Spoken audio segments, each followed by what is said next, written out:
अस्सलाम वालेकुम। आज मैं आपको बताऊंगा कि नस्ट के अंदर कैसे एडमिशन लिया जा सकता है स्कॉलरशिप के साथ। और ख़ुसूसन जो एनईटी का एग्ज़ाम होता है उसकी मैं आपको एग्जैक्ट गाइडलाइंस और एक्सपीरियंस बेस पे गाइडलाइंस दूंगा। मैं हूं इंजीनियर बिलाल हसन। सबसे पहले मैं आपको अपना ब्रीफ सा इंट्रोडक्शन करवा देता हूं। मैं हेड ऑफ़ डिपार्टमेंट हूं फ़िज़िक्स का कैंटोनमेंट बोर्ड कॉलेज में। इसके साथ मैं इंजीनियरिंग सर्विसेज दे रहा हूं पाकिस्तान की टॉप कंसल्टेंसी को। मैंने यूईटी लाहौर मेन कैंपस से इंजीनियरिंग की थी।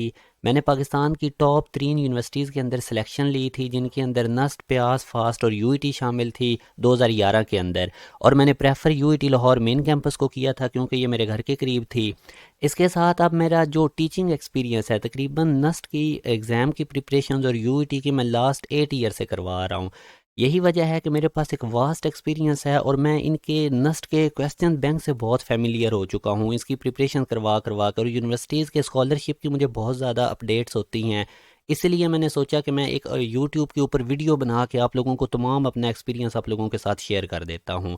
मोस्टली स्टूडेंट्स मेरे जो होते हैं वो फर्स्ट मेरिट लिस्ट में ही सिलेक्शन ले जाते हैं यूईटी, नस्ट, प्यास वगैरह में। उसकी रीज़न ये है कि मैं इनके टेस्ट से बहुत ज़्यादा फेमिलियर हो चुका हूँ। सबसे पहले मैं आप लोगों को एनईटी के मेरिट क्राइटेरिया बता देता हूँ जो 2022 का भी होगा और आगे ऑनवर्ड भी यही होगा। ये पॉलिसी इनकी चेंज भी हो सकती है। अभी नस का एंट्री टेस्ट का वेटेज 75% है, मैट्रिक या ओ लेवल की 10% होती है और एफएससी पार्ट 1 में 15% कंसिडर किए जाते हैं मार्क्स। मिनिमम एनईटी देने के लिए 60% मार्क्स होने चाहिए बच्चे के, मैट्रिक में भी और इंटर पार्ट 1 में भी। एनईटी जो नस्ट का एंट्री टेस्ट है ये 3 जगहों पे होता है। इस्लामाबाद में कंप्यूटर बेस होता है, कराची और क्वेटा के अंदर पेपर बेस होता है टेस्ट। कैजुअल नस्ट के एंट्री टेस्ट का 2022 का और ऑनवर्ड जो अभी तक इन्होंने डेट्स अनाउंस की हुई हैं वो कुछ इस तरह से है। नस्ट की पहली सीरीज़ 14 नवंबर से 28 दिसंबर तक इनकी रजिस्ट्रेशन होती है और 28 दिसंबर से ऑनवर्ड स्टार्ट हो जाते हैं टेस्ट। अभी जो NET 2 की सीरीज स्टार्ट होनी है वो 23 जनवरी से इनकी रजिस्ट्रेशन स्टार्ट हो जाएगी ऑनलाइन और आगे टेस्ट 10 मार्च और इससे ऑनवर्ड होंगे। इसी तरह सीरीज 3 जो है इसकी मई जून में ऑनलाइन रजिस्ट्रेशन स्टार्ट होगी और जून जुलाई में टेस्ट कंडक्ट हो जाएगा। लास्ट टाइम 4 हुए थे नस्ट के टेस्ट, तो इस दफ़ा मुश्किल ही है 4 हों। 3 वैसे हर साल होते हैं। याद रखें कि नस्ट की एंट्री टेस्ट की फ़ीस होती है 3800। अब मैं आपको बताता हूँ कि सब्जेक्ट्स अब उमूमन बच्चे परेशान होते हैं कि किस किस का कम्बिनेशन वाले बच्चे किधर किधर कौन कौन सी फील्ड में नस्ट में जा सकते हैं। तो सबसे पहले जो एफएससी प्री इंजीनियरिंग और आईसीएस के बच्चे हैं वो तमाम इंजीनियरिंग के डिसिप्लिन में जा सकते हैं और कंप्यूटर साइंस वाले डिपार्टमेंट्स में आईसीएस वाले बच्चे जा सकते हैं। इनका टेस्ट किस तरह से होता है? मैथ के 80 मार्क्स होते हैं, फिजिक्स के 60 मार्क्स होते हैं, केमिस्ट्री और कंप्यूटर दोनों के 30 मार्क्स होते हैं, इंग्लिश के 20 और इंटेलिजेंस के 10। तो टोटल जो टेस्ट के मार्क्स हैं वो 200 होते हैं और इसका टाइम होता है 3 आवर्स, मतलब कि 180 मिनट, और अंदर नेगेटिव मार्किंग नहीं होती। तो ये एफएससी प्री इंजीनियरिंग और आईसीएस वाले बच्चों का जो एंट्री टेस्ट होगा नस्ट का, जिसको एनईटी कहते हैं, उसका ये क्राइटेरिया है। इसी तरह जो एफएससी प्री मेडिकल के बच्चे हैं वो बायोटेक्नोलॉजी में नस्ट में जा सकते हैं और उनको ये इस चीज़ का नहीं अंदाज़ा होता। मोस्टली 70% बच्चों को नहीं पता होता है कि एफएससी प्री मेडिकल वाले बच्चे भी नस्ट में जा सकते हैं। उसके लिए बायो उनको तैयार करनी होगी, उसमें से 80 मार्क्स का टेस्ट आएगा, केमिस्ट्री 60 मार्क्स, फिजिक्स 30, इंग्लिश 20 और इंटेलिजेंस 10। तो ये बायोटेक्नोलॉजी के लिए एफएससी प्री मेडिकल वालों का टेस्ट क्राइटेरिया होगा।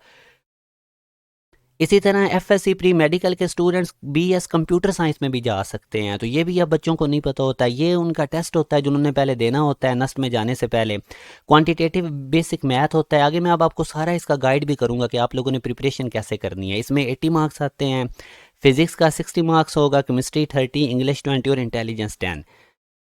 इसी तरह अब ये जो कॉम्बिनेशन है बिजनेस साइंस और सोशल साइंसेज के, इनमें तमाम कॉम्बिनेशन वाले बच्चे जा सकते हैं। एफए वाला भी, आईकॉम वाला भी, प्री इंजीनियरिंग वाले भी, प्री मेडिकल, आईसीएस वाले। इंटरमीडिएट जिस बच्चे ने किया हो और 60% उसके मार्क्स हों तो वो इन तमाम फील्ड्स के अंदर जा सकते हैं। ये तमाम वो फील्ड्स हैं। तो अब इनके लिए उनको ये वाला टेस्ट देना होगा। इंग्लिश उसमें 80 मार्क्स होंगे टेस्ट में, क्वांटिटेटिव बेसिक मैथ 80 और इंटेलिजेंस 40। तो ये उसी तरह 200 मार्क्स का टेस्ट होगा, 180 मिनट्स होंगे। मगर एलएलबी के लिए याद रखें कि बच्चों को जो ला एडमिशन टेस्ट एचईसी की तरफ से रिकॉग्नाइज्ड होता है वो भी एटलीस्ट उसमें 50% मार्क्स होने चाहिए। फिर नस्ट अपने मेरिट क्राइटेरिया में उसको काउंट नहीं करता, मगर वो अपना एक अलग से टेस्ट लेता और वो यही है जो मैंने अभी आपको बता दिया है एलएलबी के लिए भी। तो ये जितनी भी मैंने फील्ड्स बताई हैं, ये नीचे इनका जो टेस्ट होगा वो भी मैंने आपको बता दिया है। अब हम बात करते हैं नस्ट के फ़ीस स्ट्रक्चर की। तो नस्ट के अंदर एडमिशन फ़ी होती है 35,000। चाहे कोई बच्चा सोशल बिजनेस स्टडीज़ करना चाहता है या इंजीनियरिंग आईटी या बायो वाले, तो तमाम की 35,000 होगी एडमिशन फ़ी, ये रिफ़ंडेबल नहीं होती। सिक्योरिटी फ़ी 10,000 होती है दोनों की और ये रिफ़ंडेबल होती है। ट्यूशन फ़ी 1,08,000 इस वक्त है इंजीनियरिंग आईटी बायो साइंसिस वाले बच्चों के लिए, और 1,29,000 है आर्किटेक्चर बिजनेस या ये जो सोशल स्टडीज़ वाले बच्चों के लिए ट्यूशन फ़ी। तो यही मेजर पोर्शन है नस्ट की ट्यूशन फ़ी का ही। मिसलेनियस चार्जेस तकरीबन 2700 होते हैं। तो अब जो ये फीसेस तो आप ज़ाहिर हैं ये पर सेमेस्टर बच्चों को फिर भी ये ज़्यादा फ़ील हो रही होती हैं, तो इसलिए नस्ट के स्कॉलरशिप्स भी हैं, क्योंकि मेजॉरिटी बच्चों को पता ही नहीं होता कि नस्ट कौन कौन से और किस तरह से स्कॉलरशिप ऑफ़र करती है। तो मैं अब आपको इसकी भी डिटेल बताता हूँ। नस्ट 3 तरह के स्कॉलरशिप देती है, need based scholarship, merit based और इंटरेस्ट फ्री लोन। तो ये जो नीड बेस्ड स्कॉलरशिप है ये बच्चे की फाइनेंशियली कंडीशन देखते हुए नस्ट देती है। 60,000 से कम इनकम बच्चे की होनी चाहिए, उनके वालदैन की। और इसके लिए जब आप NET की रजिस्ट्रेशन टेस्ट के लिए कर रहे होंगे तो उसी वक्त साथ इस नीड बेस्ड स्कॉलरशिप के लिए भी अप्लाई करना होता है। नस्ट ने 2018 से ऑनवर्ड अब वो बच्चों को एडमिशन के वक्त ही दे देते हैं स्कॉलरशिप, और बच्चों को पहले सेमेस्टर की फ़ी भी नहीं देनी पड़ती। तो मैंने NET की रजिस्ट्रेशन का डिस्क्रिप्शन में लिंक दे दिया है, तो जैसे ही आप NET 2 की रजिस्ट्रेशन करेंगे साथ आप स्कॉलरशिप के लिए भी अप्लाई कर दें। चेक अपीयर होता है कि आपने स्कॉलरशिप के लिए अप्लाई करना है या नहीं करना, तो आप यस करेंगे और उसके बाद फिर आगे फॉर्म ओपन हो जाएगा जिसमें फैमिली रिलेटेड ही वो सारी डिटेल्स होंगी बच्चे के। तो नीड बेस्ड स्कॉलरशिप और इसी तरह मेरिट बेस्ड स्कॉलरशिप होता है। इसके अंदर भी आप लोगों को जो पहले जिनका एकेडमिक स्कोर अच्छा होता है, फर्स्ट 100 स्टूडेंट्स को अमूमन ये स्कॉलरशिप दी जाती है। और इसके अलावा नस्ट के अंदर एक ट्रस्ट फंड ऑफिस है H12 कैंपस में, तो वहाँ से भी उनको बच्चों को वो ये इंटरेस्ट फ्री लोन भी ले सकते हैं अपनी स्टडीज़ के लिए। तो इसका अब ये होता है कि जब आप साथ ही स्कॉलरशिप की अप्लाई कर देंगे, इस वक्त 2,234 के करीब बच्चे नस्ट के अंदर स्कॉलरशिप पे स्टडी कर रहे हैं। तो जब भी आप NET की रजिस्ट्रेशन कर रहे हो तो जिन बच्चों ने स्कॉलरशिप के लिए अप्लाई करना है वो साथ ही कर देंगे। तो ये वही चीज़ है जो मैंने आपको बता दी है कि नस्ट के इसका जब आपने NET की रजिस्ट्रेशन करवानी है उसी वक्त आप लोगों ने साथ में अप्लाई कर देना है स्कॉलरशिप के लिए। तो अब जो स्टूडेंट्स हैं इन तीनों के अलावा वो ये वाले स्कॉलरशिप्स भी अवेल कर सकते हैं नस्ट के लिए। तो मगर इनमें से अगर कोई भी स्कॉलरशिप आप अवेल करते हैं तो फिर जिस इंस्टीट्यूट में आप होंगे उसके हेड को इन्फॉर्म करना होगा। फ़र्ज़ करें एक सॉफ्टवेयर इंजीनियरिंग डिपार्टमेंट में बच्चा है तो वहाँ के हेड को बताना होगा जब ये इनमें से कोई स्कॉलरशिप मिल जाए, ये जो भी मैंने ऊपर बताए हैं। अब हम बात करते हैं कि NET को प्रिपेयर कैसे किया जाए। ये एक बहुत ही इम्पोर्टेंट क्वेश्चन है जो कि बच्चों के माइंड में होता है और उनको एग्जैक्ट गाइडलाइन का नहीं पता होता। क्योंकि देखें जो बच्चा सिलेक्शन ले चुका होता है उसका वास्ता पड़ता है 1 2 या मैक्सिमम उसका 3 NET से वास्ता पड़ता है और वो उसी भी हाफ पे बोल रहा होता है, बता रहा होता है। तो एक चीज़ अपने माइंड में क्लियर रखें कि नस्ट के पास बैंक ऑफ क्वेश्चन है, हर बच्चे का अलग अलग टेस्ट आता है। तो इसमें अब ये होता है कि जब तक आप लोगों ने कोई चीज़ छोड़नी नहीं, मेन चीज़ ये, अगर कोई कह रहा है ट्रिग्नोमेट्री इंपॉर्टेंट है तो वो तो उसको आई थी ना, आपकी दफ़ा में भी ट्रिग्नोमेट्री में से एक क्वेश्चन भी ना आए। कुछ चैप्टर्स इंपॉर्टेंट हैं जैसे सेकंड ईयर मैथ में, वो मैं आपको अभी बता दूंगा आगे। तो सबसे पहले हम बात करते हैं फिजिक्स की। फिजिक्स सबसे टफ पोर्शन होता है नस्ट का। इसके लिए तैयारी आपने कैसे करनी है, साइड टेबल्स और इन्फॉर्मेशन बहुत इंपॉर्टेंट है, उनको आपने नहीं छोड़ना। इसमें से मैं फॉर एग्जाम्पल कुछ पास्ट पेपर के MCQs आपसे डिस्कस करता हूँ। जैसे स्केल वेलोसिटी ऑफ मून, ये देखें मैंने इसका ऑप्शन हाईलाइट कर दिया। अब ये साइडेड टेबल में से इन्फॉर्मेशन है। इसी तरह देखें कि हम जितना फूड खाते हैं वो कितने लीटर ऑफ पेट्रोल के इक्वल एनर्जी प्रोवाइड करता है, तो ये देखें ये भी अब साइडेड इन्फॉर्मेशन है, नस्ट में काफ़ी दफ़ा ये आया है। इसी तरह एक और मैं आपसे क्वेश्चन डिस्कस करता हूँ, रेजिस्टिविटी ऑफ सिल्वर देखें तो ये भी एक साइडेड इन्फॉर्मेशन है। इसके अलावा वो रेजिस्टिविटी ऑफ जर्मीनियम भी काफ़ी दफ़ा आ चुका है। तो साइडेड इन्फॉर्मेशन जो टेबल्स हैं उनको आपने इग्नोर नहीं करना। दूसरे नंबर पे कंसेप्चुअल क्वेश्चंस भी होते हैं, जैसे अब ये देखें आपके इनमें से किसका वैल्यू कांस्टेंट है, speed of light, Coulomb's constant, gravitational या ऑल ऑफ दीज। तो एकदम से बच्चा ऑल ऑफ दीज लगा देता है। तो देखें आपके बेसिक कॉन्सेप्ट्स पक्के होने चाहिए। देखिए अब ये speed of light 3 lakh kilometre पर सेकंड, ये तो वैक्यूम में होती है। या वही स्पीड लाइट की स्पीड चेंज हो जाती है डिफरेंट मीडियम में, जैसे अब वो जब गुजरेगी ग्लास में से लाइट तो उसकी स्पीड कम हो जाती है 2 लाख किलोमीटर पर सेकंड। इसी तरह ये कूलम कांस्टेंट भी कंडीशनल है। एयर के अंदर कूलम फोर्स की वैल्यू और होती है, वही 2 चार्जेस वाटर में रख देंगे तो फोर्स चेंज हो जाएगी। तो ग्रेविटेशनल कांस्टेंट एक यूनिवर्सल कांस्टेंट है। जब भी हम प्लैनेट्स की ग्रेविटी कैलकुलेट करते हैं तो ये ग्रेविटेशनल जी का वैल्यू, कैपिटल जी जो है, इसका वैल्यू हमेशा फिक्स होता है। तो यहाँ से अब हमें पता चला कि इसका सी है। तो इस तरह आपने अपने बेसिक कॉन्सेप्ट्स पक्के रखने हैं। एक और अब देखें, आप जैसे ये आपके सामने क्वेश्चन नज़र आ रहा है, तो इसमें आप देखें कि कौन सी स्टेटमेंट ट्रू है। हर फिजिकल क्वांटिटी की मैग्नीट्यूड होती है, बिल्कुल ये ठीक है। Dimensionless quantity is also unitless. तो ये सेकंड वाला ऑप्शन गलत है, क्योंकि एंगल देखें, एंगल के पास यूनिट होता है रेडियन या 3 रेडियन, मगर उसकी डिमेंशन नहीं है। तो सी वाली स्टेटमेंट देखें, unit less quantity is also dimension less, तो ये स्टेटमेंट ठीक है। अगर किसी क्वांटिटी की यूनिट नहीं तो उसकी डिमेंशन भी नहीं होगी, तो इसका मतलब ये हुआ कि इसका डेल्टा ऑप्शन ठीक है। तो आई होप कि आप पिक कर गए होंगे कि आपने कॉन्सेप्ट्स अपने क्लियर रखने हैं।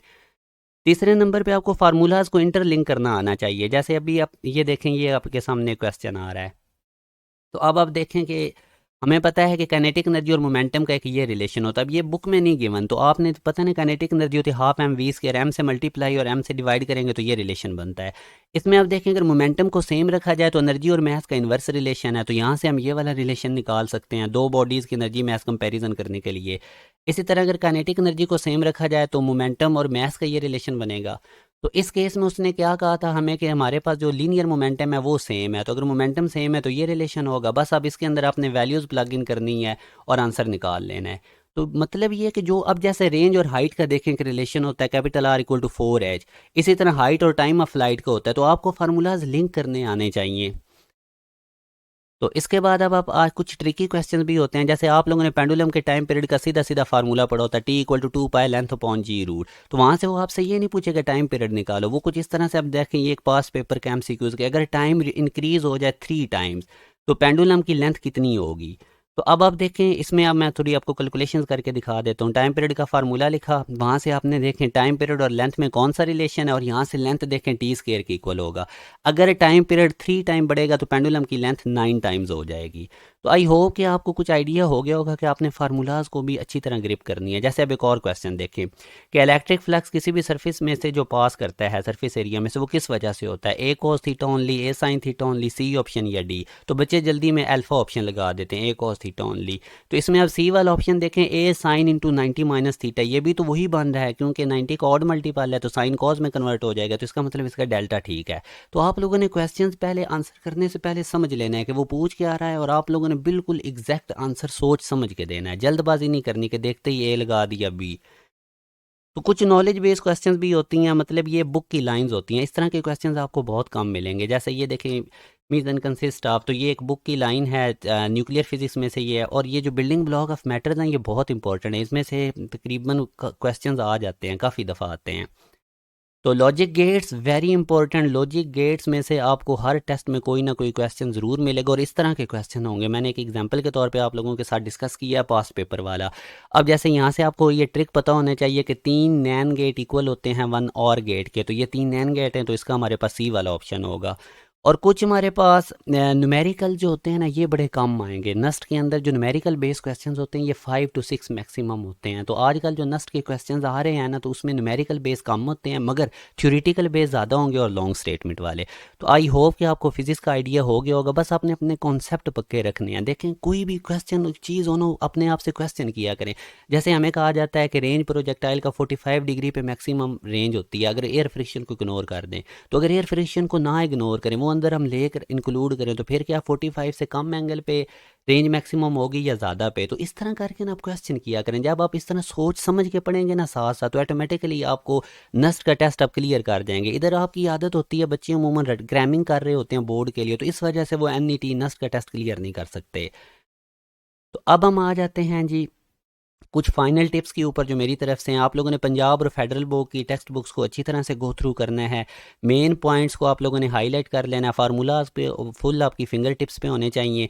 आपने मैक्सिमम प्रैक्टिस करनी है कंसेप्चुअल MCQs की, और हर चैप्टर ही इंपॉर्टेंट है अगर आप लोगों ने 50 या 50+ मार्क्स लेने हैं। मगर फिर भी ये मैंने कुछ चैप्टर्स आपको बता दिए हैं जिन पे आपने ज़्यादा फोकस रखना है। अब इसका ये नहीं मतलब कि आप सिर्फ इन्हीं को तैयार करें बाकी छोड़ दें। अब हम आ जाते हैं जी मैथमेटिक्स पोर्शन के ऊपर, जो इंजीनियरिंग और ICS वाले बच्चों का होता है। इसके बाद फिर मैं बेसिक मैथ भी बताऊंगा जो मेडिकल वाले बच्चों के लिए है। तो फर्स्ट ईयर मैथ में से आपने कम्प्लेक्स नंबर पे ज़्यादा फोकस रखना है, खुसूसन जो आर्गूमेंट्स ऑफ कम्प्लेक्स नंबर वो वेरी इंपॉर्टेंट है। मैट्रिसेस एंड क्वाड्रेटिक इक्वेशंस ये भी बहुत इंपॉर्टेंट है। चैप्टर 6 फर्स्ट ईयर का sequence and series very very important. उसके बाद चैप्टर 7 में से प्रोबेबिलिटी वेरी इंपॉर्टेंट है, ट्रिग्नोमेट्री भी आपने देखनी है। सेकंड ईयर मैथ में से चैप्टर 1 चैप्टर 4 में से तो आपको 10 तक MCQs नजर आएंगे, और चैप्टर 6 तो सबसे ज़्यादा इंपॉर्टेंट है, इसमें से 15 तक भी MCQs आ जाते हैं। तो ये इंपॉर्टेंट चैप्टर थे मैथ के पॉइंट ऑफ व्यू से। इसके अलावा आपने बाकी तमाम चैप्टर्स भी करने हैं, क्योंकि मैं अगेन वही कहूँगा नस्ट का अपना क्वेश्चन बैंक है, हर बच्चे को अलग अलग आते हैं। मगर ये जो चैप्टर मैंने 4 और 6 सेकंड ईयर मैथ का मेंशन किया है ना, इसमें हर टेस्ट में से ही ज़्यादा पोर्शन आता है। तो अब जी आपने तैयारी कैसे करनी है, देखें आप शॉर्ट ट्रिक ज़रूर सीखें। आपको पहले कॉन्सेप्ट्स भी पता होने चाहिए। जैसे अब ये क्वाड्रेटिक इक्वेशन है, इसको सॉल्व करें, इसके रूट्स बताने हैं, तो आपने इसको सॉल्व नहीं करने बैठ जाना।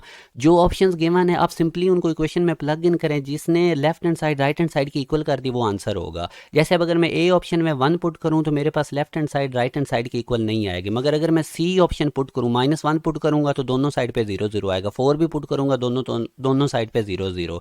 तो यूँ सी वाला ऑप्शन ठीक है। आई होप ये आपने स्मार्ट टेक्निक पता चल गया होगा कि क्वेश्चन गिवन है तो डायरेक्ट ऑप्शन उसमें पुट करें, जहां पर left hand side right hand side के जो इक्वल आ रही है, जो रूट दे रहा है वो उसका रूट होगा। इसी तरह आप ये देखें, जैसे हमारे पास एक वल्गर फ्रैक्शन आप लोगों ने ये देखी होगी कि 1.132 ये रिप्रेजेंट करती है एक रैशनल नंबर को, और ये एक फ्रैक्शन की फॉर्म में किसके इक्वल होगी।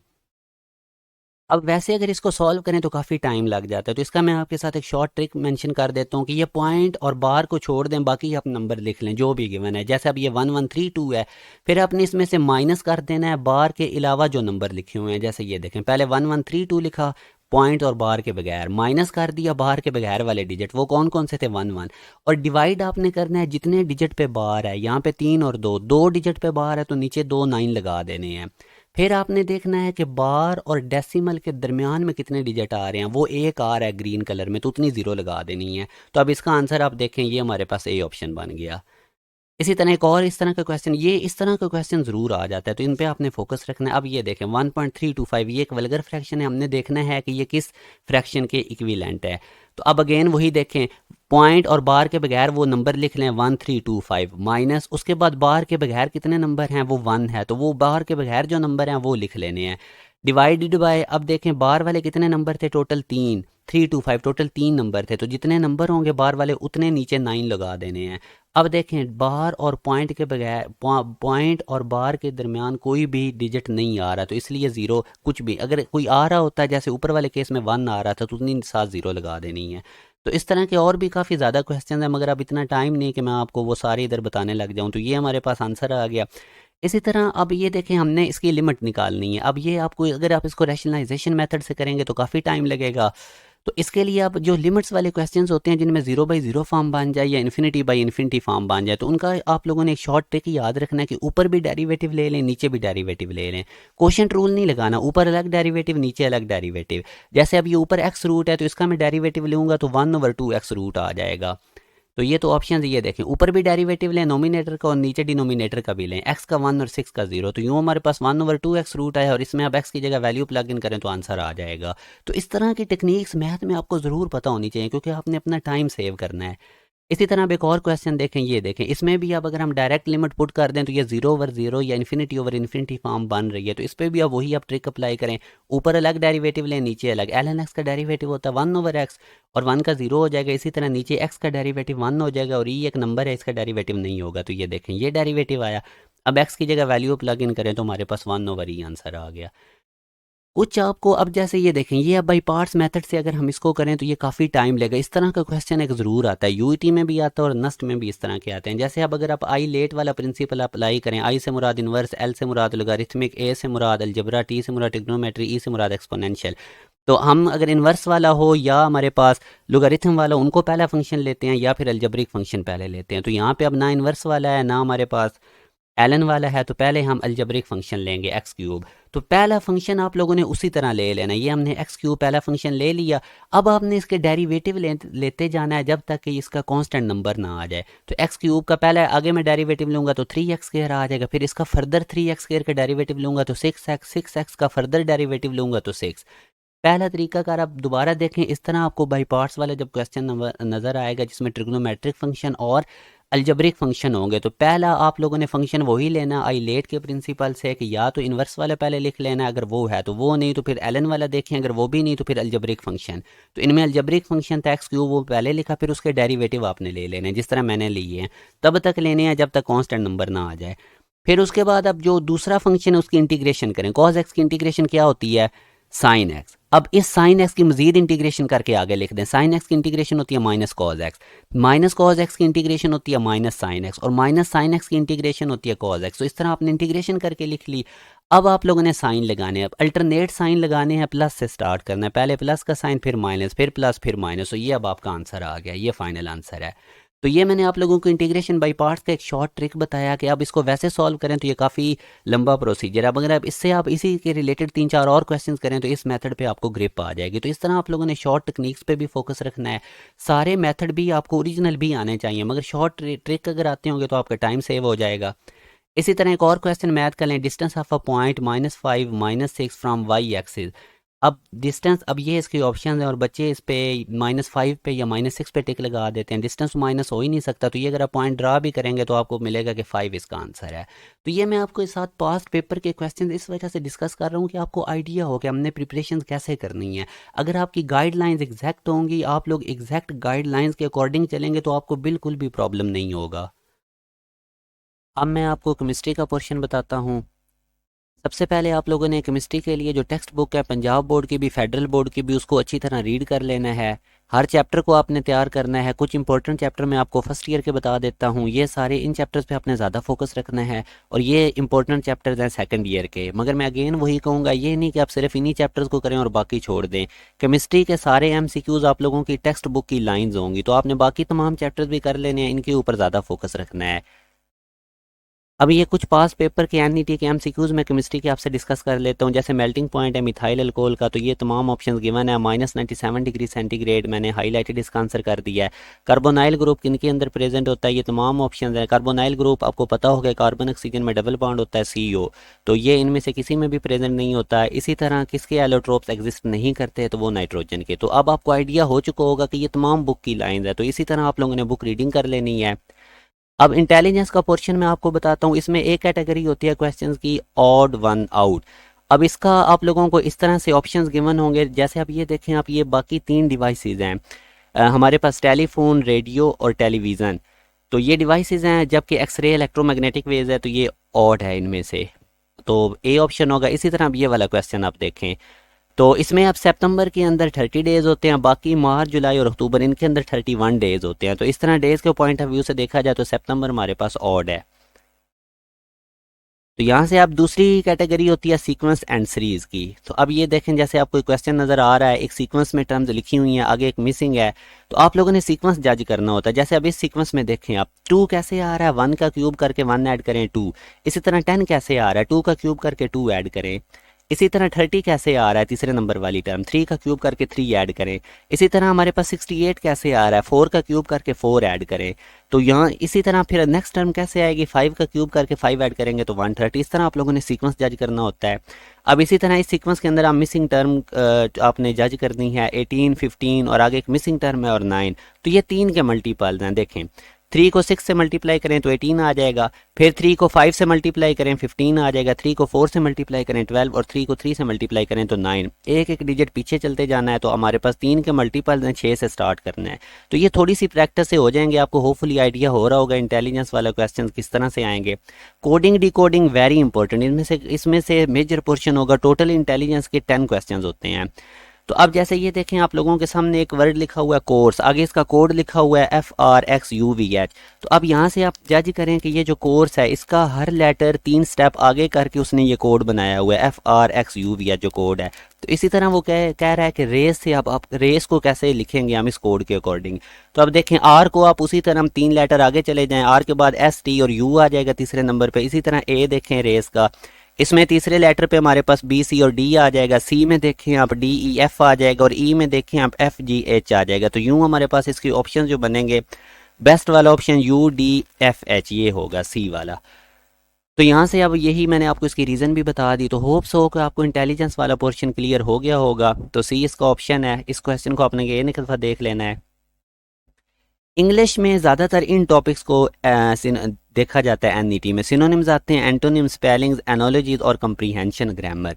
तो ज़्यादातर एक चीज़ याद रखें कि 20 इंग्लिश के MCQs होते हैं, तो 12 तक आप लोगों को सिनोनिम, एंटोनिम्स नज़र आएंगे।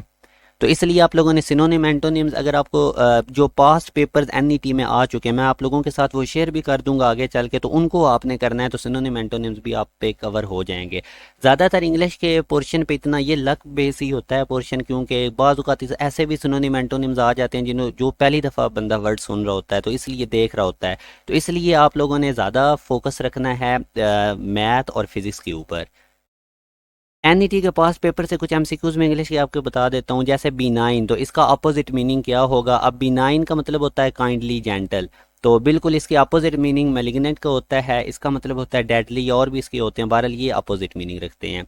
इसी तरह एक्सपीडियंट एक वर्ड है जिसका मतलब होता है convenient, possible to do easily, तो इसका अब ये वो क्लोजेस्ट मीनिंग में कह रहा है, तो वो इसका सिनोनिम फिजिबल होगा, उसका भी यही मीनिंग है। तो ये पहला जो एमसीक्यूज था ये था एंटोनिम और दूसरा सिनोनिम था। अब ये एनोलॉजी है।